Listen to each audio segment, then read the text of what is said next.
भगवान श्री कृष्ण कहते हैं, इस दुनिया में कोई ऐसी समस्या नहीं जिसका समाधान भगवद गीता में नहीं है। श्री कृष्ण कहते हैं, मनुष्य का जीवन केवल उसके कर्मों पर चलता है। जैसा कर्म होता है वैसा उसका जीवन होता है। जैसे एक दर्पण बिना निर्णय के सत्य को प्रतिबिंबित करता है, वैसे ही दुनिया को वैसे देखें और अपने कार्यों को अपने आंतरिक ज्ञान का प्रतिबिंब बनने दें। दुनिया को बदलने का नहीं, बल्कि खुद को बदलने का प्रयास करें, क्योंकि उस परिवर्तन में आपके आसपास की दुनिया भी बदल जाएगी। अपने अनिवार्य कार्य करो, क्योंकि वास्तव में कार्य करना निष्क्रियता से बेहतर है। कर्म का फल व्यक्ति को उसी तरह ढूंढ लेता है जैसे कोई बछड़ा सैकड़ों गायों के बीच अपनी मां को ढूंढ लेता है। जो अपने लक्ष्य के प्रति समर्थ है वह सफलता की ऊंचाइयों को छू सकता है। भगवान श्री कृष्ण जी कहते हैं कि हमें किसी से भी अंधा प्यार नहीं करना चाहिए। हमारा किसी के प्रति अंधा प्यार हमें कभी भी आगे बढ़ने नहीं देता। हजारों मील की यात्रा एक कदम से शुरू होती है। आत्मा की यात्रा एक इरादे से शुरू होती है। आत्मा न जन्म लेती है, न मरती है, न ही इसे जलाया जा सकता है, न ही पानी से गिला किया जा सकता है। आत्मा अमर और अविनाशी है। किसी के साथ दुख बांट पाना भी एक तरह का सुख है।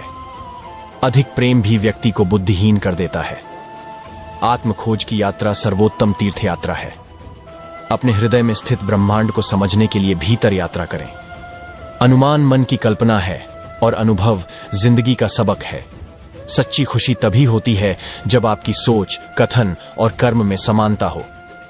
विनम्रता की खुशबू विपरीत परिस्थितियों में भी दूर दूर तक फैलती है। व्यक्ति या जीव का कर्म ही उसके भाग्य का निर्माण करता है।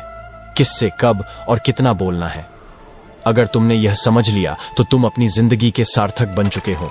विनम्रता की खुशबू विपरीत परिस्थितियों में भी दूर दूर तक फैलती है। व्यक्ति या जीव का कर्म ही उसके भाग्य का निर्माण करता है।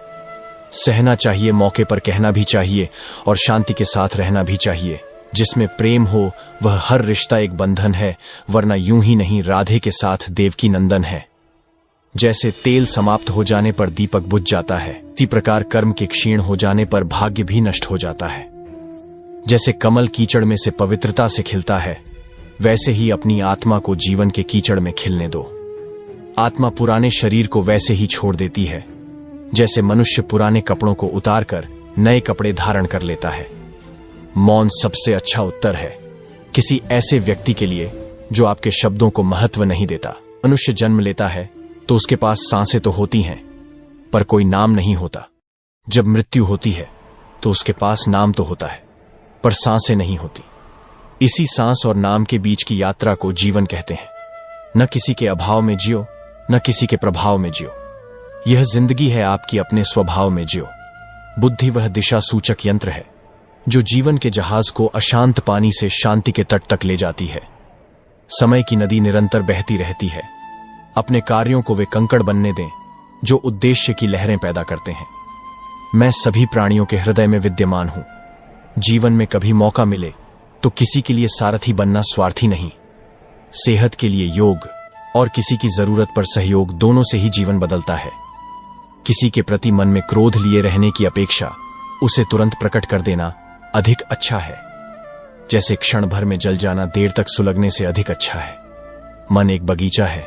खुशी के फल पाने के लिए सकारात्मक विचारों के बीज बोएं। ऐसा कुछ भी नहीं, चेतन या अचेतन, जो मेरे बिना अस्तित्व में रह सकता हो। जब जिंदगी में बुरा समय आए तब समझ लेना कि अच्छे कर्म का समय आ गया है। इंसान चाहे जितना भी खुद को व्यस्त रख ले, जिससे वो प्रेम करता है उसकी यादों से नहीं बच सकता। आत्मनिरीक्षण के दर्पण में अपने कर्मों का प्रतिबिंब देखें और इसे अपने परिवर्तन का मार्गदर्शन करने दें।